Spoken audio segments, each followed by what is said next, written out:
We want to make sure we're supporting our immune system year-round, but especially during flu season, which runs all the way through the end of May. So let's welcome Dr. Colin from the UNF Nutrition and Dietetics Department. Hey, welcome to First Coast Living. And today we're focusing on food. And I told you I'm like the junk king. You got to watch me, especially late at night. I'm raiding the pantry, but we got to look at food a little differently. It's more like food is medicine in my book. So let's talk about how we can support our immune system the proper way and stay healthier. Yeah, absolutely. So right now we are in the midst of National Nutrition Month, actually.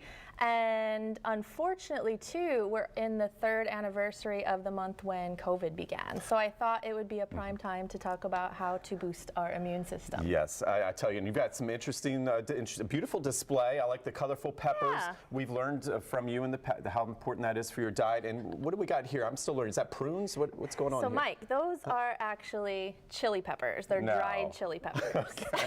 Thank you for setting me straight. So with this nutrition, how does that help someone that does have an illness? So there are a couple different things we can do. Typical practice for most people is that when they start to feel a little bit under the weather, they'll turn toward vitamin C and zinc to try to mitigate that illness from coming on. But while research does show that shortens the duration of having that illness, it is most profoundly impacting people who already have a deficiency in those nutrients. So we can sort of shift the approach from reacting to illness to being proactive and preventing the illness as best we can. Now, we can't prevent, of course, 100% of illnesses from taking hold of us, especially certain people with certain conditions, but we can arm ourselves with the best protection possible, and we can do that through the way that we cook and the way that we eat. Yeah, so in the weather, you know, in the office back there, First Coast Living office, Jordan likes snacking on Doritos, and I'm trying to get her to do these almonds. These almonds would help us, right? They would. Okay, so tell us why that's so important. Just little things? Can you just do little things that would help our health? Yeah, absolutely. So almonds and all kinds of nuts are high in a nutrient called vitamin E. And vitamin E is really a powerful antioxidant, anti-inflammatory. So there are strategies we can use that help us to have anti-inflammatory effects, like things like turmeric and elderberry and onion and garlic. They have anti-inflammatory, antimicrobial, antiviral properties. So they can sort of attack threats when they come into our body. And we've had honey here as well. So maybe put this in the cup of coffee in the morning as well. We're big coffee drinkers back there as well. So little things, or even, you know, speaking of vitamin C, we can put a little squirt of lemon or lime in our water and boost our intake of vitamin C that way. But the most profound preventative impact we can have in terms of nutrition is fueling our gut. Okay, that's interesting. I've heard about that. So when I pass the milk and yogurt aisle, what should I be thinking? The cottage cheese, is that what we're talking about? Like adding that? Kind of, yeah. So the probiotics in yogurt can help to improve our gut tissue. The thing about our gut is that a profound amount of our immune system resides in our gut, our lymphoid tissue, where we produce our fighter cells.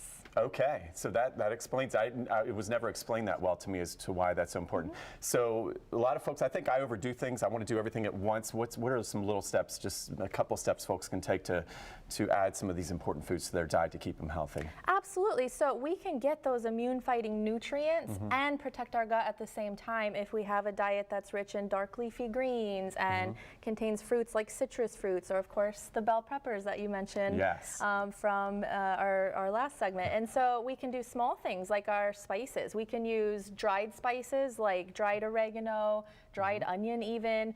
We do get the most impact from the fresh whole versions of these herbs and ingredients, but we still get some benefit from even the dried pepper and the dried onion and different things like that. So really just having a diet, of course, it all comes back to the boring stuff, which is a diet rich in fruits and vegetables to protect our gut, strengthen our immune system, and have those nice fighting cells working for us. Right. Well, you've proven that we can do this, okay, and that it can taste good. You can actually do this in a way where it helps our health and good eating. We can finally say time for some good eating for everybody. Absolutely. And you mentioned taste good. So some of the things that make our foods taste good are the herbs and spices, to include the dried versions, can actually have some of those antimicrobial, antiviral impacts. So it's not just that they make foods taste good, they actually can improve our health too. Perfect. Yes. Well said. Well, thank you so much. I always learn so much from you. And yes, head to our website for more on all this delish, and that's firstcoastliving.net.